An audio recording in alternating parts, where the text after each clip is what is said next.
नमस्कार, मैं विशाल। एक बार फिर से आप सबका स्वागत है। मोदी सरकार एक बहुत बड़ा फैसला लेने जा रही है, जिसके ऊपर आगे आता हूं, आप कहीं जाइएगा मत। सबसे पहले रामनवमी शोभा यात्रा के दौरान जो पथराव हुआ, अलग अलग स्टेट में हुआ, ये नहीं कह सकते कि इस राज्य में हुआ उस राज्य में नहीं हुआ। इस पार्टी की सरकार थी तो हुआ, उस पार्टी की सरकार थी तो नहीं हुआ। सरकार सबकी थी, पक्ष विपक्ष को मिलाकर। पथराव हर जगह हुए, जो कि आसमानी पथराव थे।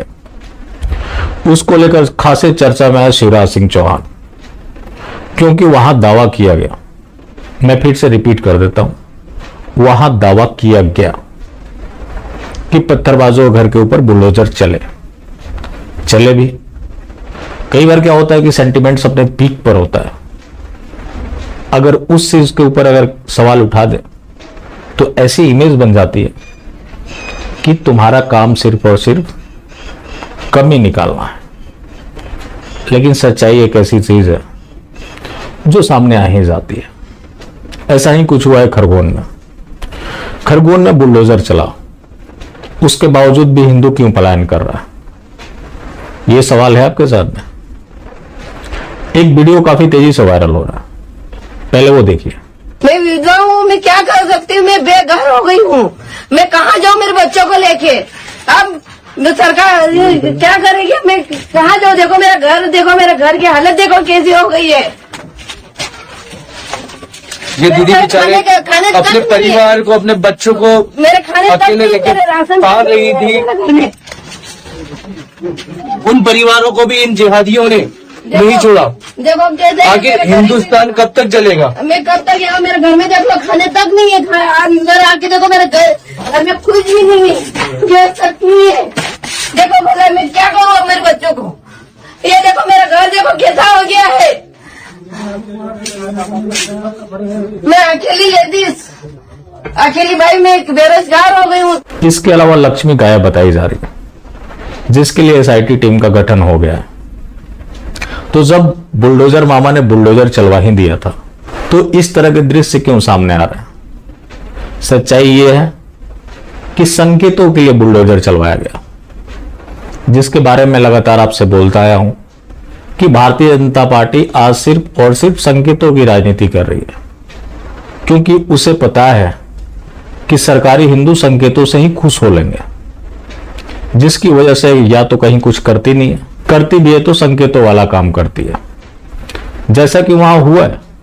वरना उत्तर प्रदेश में भी बुलडोजर चलते हैं, कई ऐसे मामले हुए वहां भी, जहां घरों के ऊपर पोस्टर चिपकाए गए कि ये मकान बिका हुआ है, लेकिन पलायन नहीं हुआ। लेकिन खरगोन में पलायन क्यों हो रहा है जब बुलडोजर चला ही तो? और भी कई दावे किए जा रहे हैं, उसकी बात मैं नहीं करता। जो फैक्ट है, जो इजिली कोई समझ सकता है, तो इससे तो यह स्पष्ट हो जाता है कि बुलडोजर सिर्फ संकेतों के लिए चलाए गए थे और उनका मनोबल आज भी 7वें आसमान पर है, जिसकी वजह से हिंदू पलायन करने पर मजबूर है। दूसरा मामला मध्य प्रदेश से ही है। शहर के काजी नरोत्तम मिश्रा से मिले, उन्होंने आपत्ति जताई कि आसमानी बहुल इलाकों से शोभा यात्रा ना निकाली जाए। हनुमान जी की जयंती है, लोग शोभा यात्रा निकालना चाहते थे। ओल्ड भोपाल में इसकी परमिशन नहीं दी गई।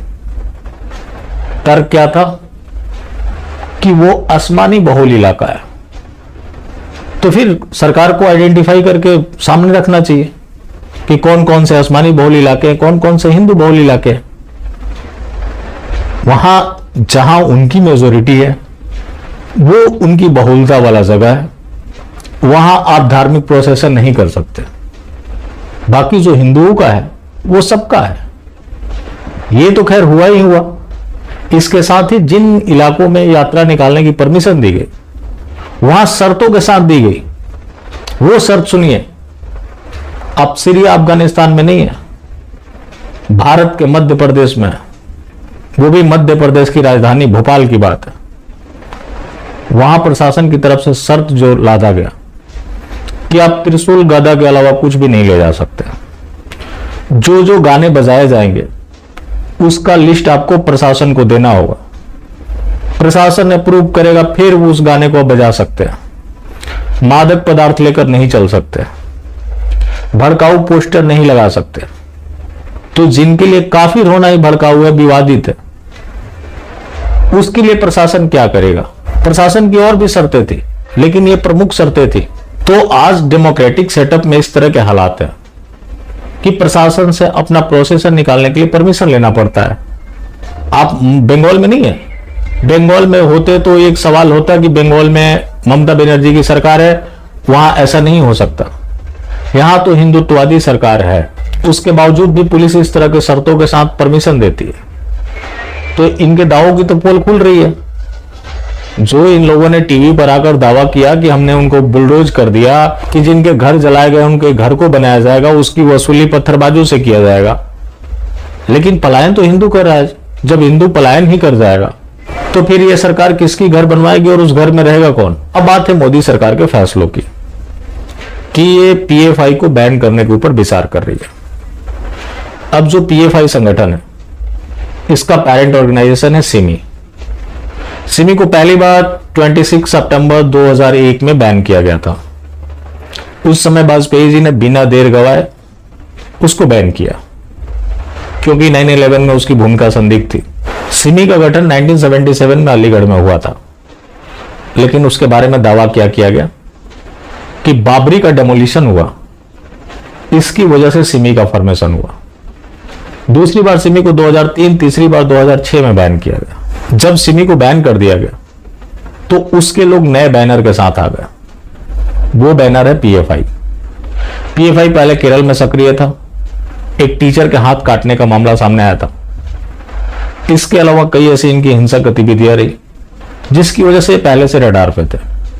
Solicitor general of India Tushar Mehta ने 2021 में, यानी पिछले साल, सुप्रीम कोर्ट में जवाब देते हुए कहा था कि सरकार इसको बैन करने के ऊपर विचार कर रही है।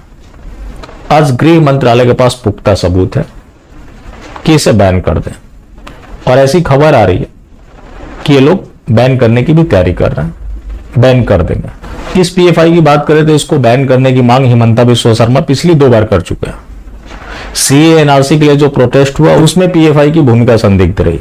अभी हाल में जो रामनवमी की जुलूस निकली उसमें भी पथराव के पीछे पीएफआई की भूमिका संदिग्ध है। हिजाब कंट्रोवर्सी के पीछे भी पीएफआई की भूमिका संदिग्ध रही, क्योंकि जो सीएफआई है, कैंपस फ्रंट ऑफ इंडिया, वो भी पीएफआई का ही पार्ट है। मतीन सेखानी जो कि महाराष्ट्र का है, उसने राज ठाकरे को धमकी दी है कि छेड़ोगे तो छोड़ेंगे नहीं, क्योंकि राज ठाकरे ने लाउड स्पीकर पर हो रहे अजान के खिलाफ जो मोर्चा खोला है, इसकी वजह से उन्हें धमकी दी गई है। कल अंबेडकर जयंती थी, 150 से 200 आसमानी इकट्ठे हुए जो कि पीएफआई के थे। लाठी डंडे चले, इस्लाम जिंदाबाद के नारे लगा रहे थे। वहां महिलाओं के साथ अभद्रता की गई, जिनके खिलाफ मामला दर्ज कर लिया गया। तो देश में आज जितनी हिंसक गतिविधि बढ़ी है, उसके पीछे पीएफआई का हाथ है, जिसको लेकर केंद्र सरकार के पास पर्याप्त सबूत है जो इसे बैन कर सकता है। इसे बैन करे, एक अच्छी पहल होगी, ये एक सराहनीय कदम होगा। लेकिन जो इसका ओरिजिन है, जो आप सभी जानते हैं कि कहां से ऐसी गतिविधियों को जन्म दिया जाता है, उसका फंडिंग पहले बंद करें, वरना पीएफआई बैन होगा, ये किसी और बैनर के साथ चले आएंगे। क्या जो पीएफआई से नहीं जुड़े हैं, उनके जो सोचने का तरीका है, क्या वो पीएफआई से अलग है? बिल्कुल नहीं है।